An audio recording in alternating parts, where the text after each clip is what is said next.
Okay.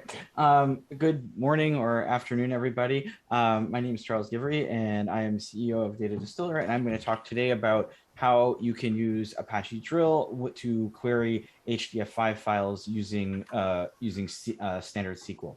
So, without any further ado, I shall dive into it. Just really quick about me. I worked in the intelligence community. I teach a lot of cyber data sciencey stuff. I'm the PMC chair for the Apache Drill project, and I co-authored the O'Reilly book on Drill, and I've worked at the places you see on the left. But you're not here to hear about me. You're here to hear about Drill and the SQL capability. So first off, I think I'll just set the stage by saying why use SQL in the first place.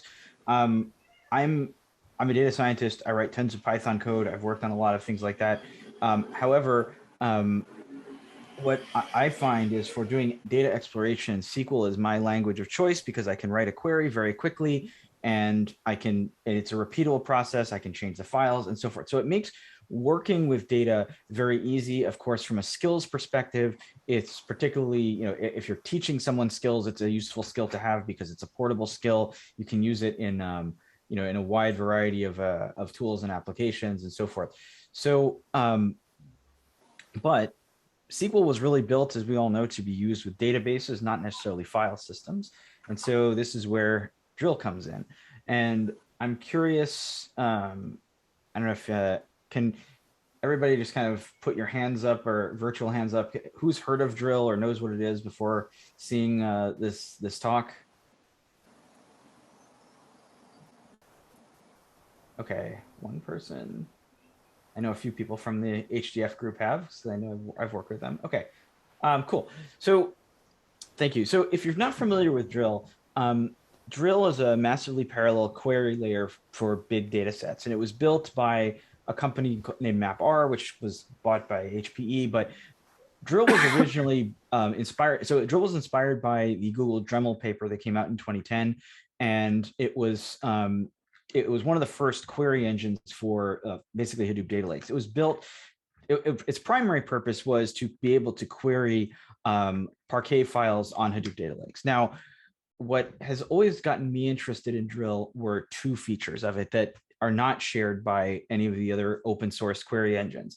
The first of which, actually three features, the first of which is its schema-free nature, meaning that Drill by design will discover the schema of it. It doesn't require a metadata store. So it discovers the schema as it's querying the data. This has its pluses and its minuses.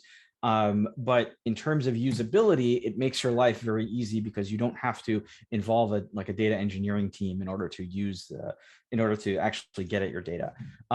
It's performant, but the other thing that really interested me was its versatility. I got involved with Drill about 5 or 6 years ago, and someone kind of offhandedly said to me, like, they really wanted Drill to be able to query particular security data types. And it occurred to me that if Drill could do that, that would be a huge thing because anything you can query, you can join. And so being able to interactively work with arbitrary data sets via SQL and not have to ETL them, not have to do any of this kind of stuff, from a data scientist perspective, that's like every person's dream. So it was very interesting to me because it has that flexibility, the speed and performance, and just the sheer power of different things that it can do. So yeah, so Drill does not require you to define any kind of schemata prior to using it. Another big plus of Drill is it lets you query the data where it is. There are a lot of tools that claim a lot of flexibility with data, but typically the trade-off is you have to onboard them into their tool. Well, Drill doesn't require you to do that. You can query data where it is, if it's in an object store or if it's on distributed systems, or even if it's on a laptop machine, you can use Drill in any of those environments, and it works really well. And yes, it can query many different file systems, HDF5 being one of them, which we're going to talk about shortly, but it can query security data sets, bulk financial stuff, standard JSON, CSV, whatever. It can connect to various third-party systems like Cassandra, Elasticsearch, JDBC. I mean, you name it, and the list is growing. So it can connect to anything. So a lot of different data sources, REST APIs. There's a lot of stuff like that. But most importantly, is anything that you can query, you can join together in the context of of a SQL query. And so it makes working with data much easier because you're not having to figure out how to interpret schemas, how to map things together. It's just all queries, SQL queries. So if you like SQL, this is great. If you don't like SQL, well, sorry. But okay, from a high level architecture perspective, the way Drill works is it can be run in either an embedded mode, which is single thread, or it can be distributed. Either one, the user experience is essentially the same, but it has 4 different ways of interacting with it. There's a C++ client, which I actually have never really used and don't really know anything about, but I know that it exists. There's the web console, there's a shell, and then there's a JDBC ODBC client. Any one of those, you interact with a drill bit, or any one of the drill processes. Then that drill bit is known as the foreman. It will distribute the cluster, your query amongst the drill cluster, and then that query will get pushed down to the data sources.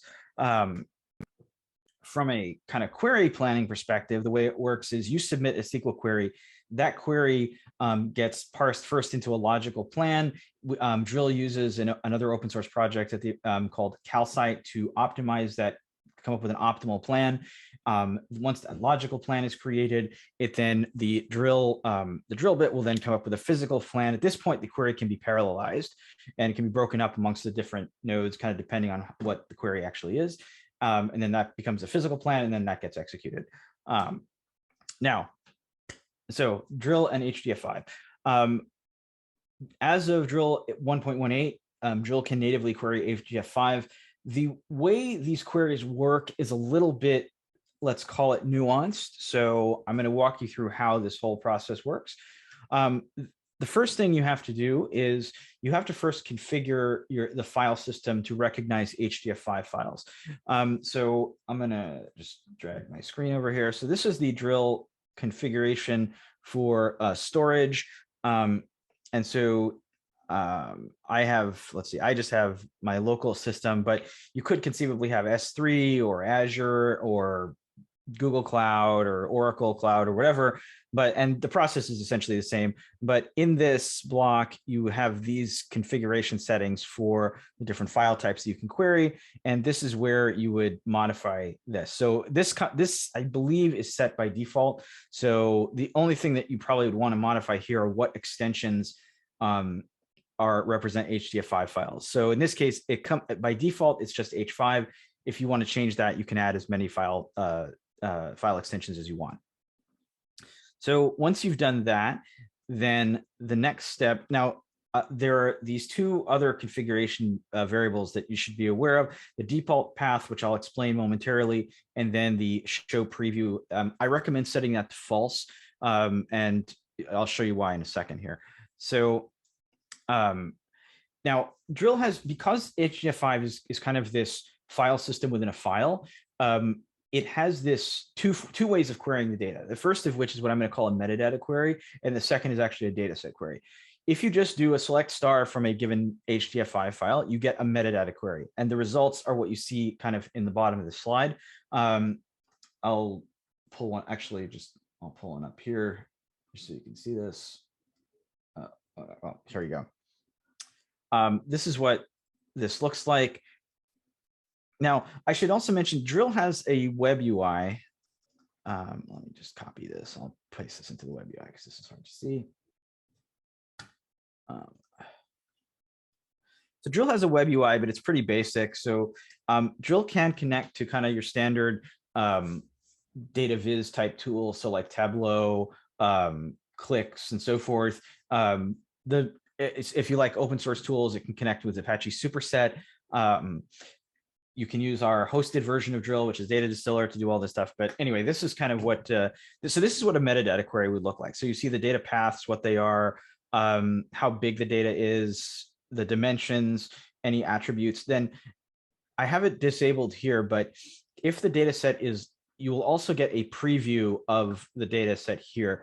Resist the urge to use that in your queries, because that will, the performance will not be very good.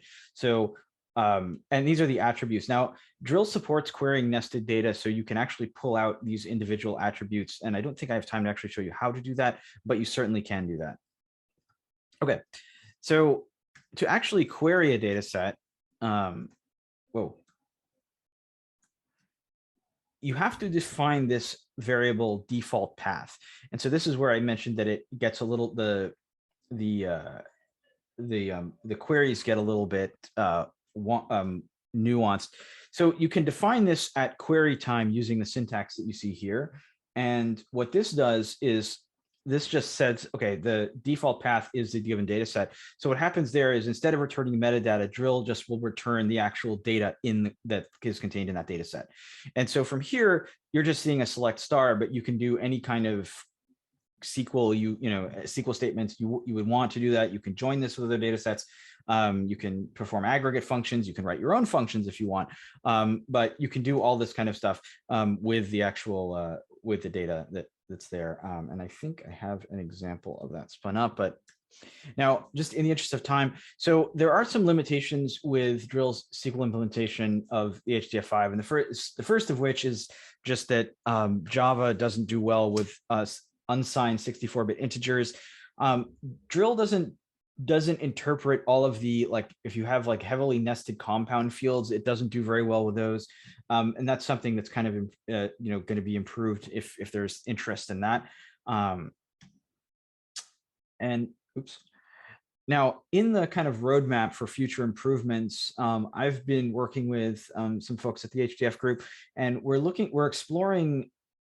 So the way it works right now, Drill essentially the version of the HDF5 library that we're using to actually parse the files doesn't allow us to kind of take advantage of all the optimizations that exist in Drill. So parallelizing reads, pushing down filters and other things, those kinds of things are not yet available in Drill. So if there's continuing interest in doing this, what we will do is improve performance for reading HDF5 files on object storage and distributed file systems.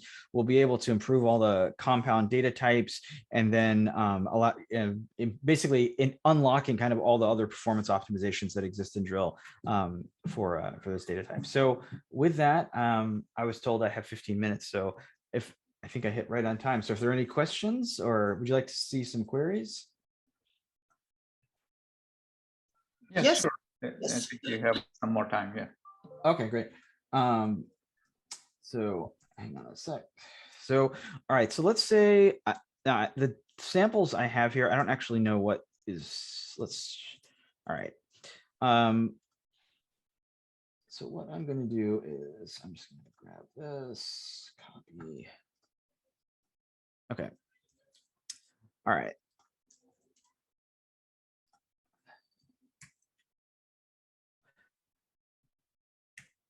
Okay, so let's do NASA and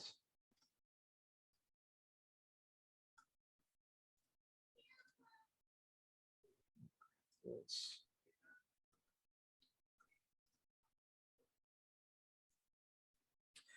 So this is how we would do an actual table query. So let's see if this is even remotely interesting. Okay, yeah, this is not a huge data set.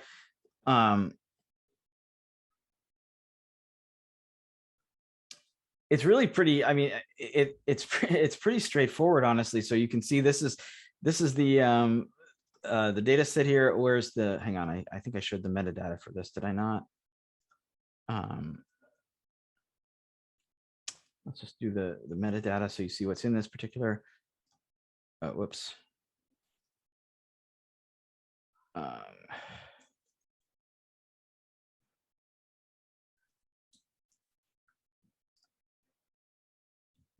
So here, if you wanted to say like find particular, let me show you how you might drill down into the attributes. So let's pull out this. So you can attributes. I want to see that. Okay, there's that. Now, if I want to pull out an individual field, I can do something like this. Data dot attributes dot unique field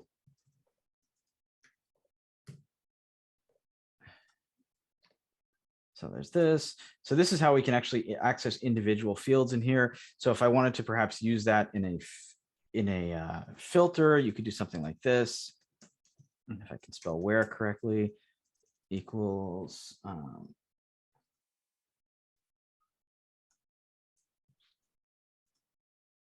So can you also do range queries for the data and all this, or mostly metadata? No, absolutely. Hold on, where data attributes.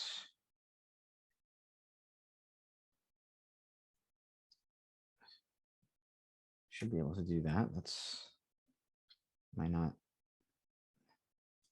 Oh, yeah, select star. Equal. Oh, right.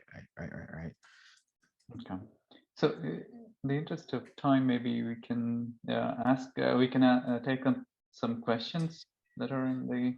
Sure. So like for instance, you could do something. So just to quickly answer your question, the SQL dialect that's used here is standard SQL. So if you wanted to do something like, if you wanted to see, you could do something like 10 and this would be true of any column or anything like that. So I don't know if this is actually going to return anything, but you could do something like that. Okay. Yeah. But and really the bottom line is, if you know SQL, the learning curve here is very, very low. The only trick that you have to know is that bit about that default path, so that you're not querying the entire file. It's simply selecting that individual data set within the file. And then if you're accessing nested fields, then there is some specific syntax for that. Okay, there's a question here. Can drill be used within an application to perform SQL? Yeah, okay, so yes, it can be used within an application. Do the Java limitations imply in that case, assuming the C++ interface? I would suspect that the limitations probably do apply. I'm not entirely sure. So we probably have to try it out and see, honestly. Oh, and there's one other thing. So when will drill 1.20 be released? Because there were some significant performance improvements. I would guess it will be released in the next, probably next month.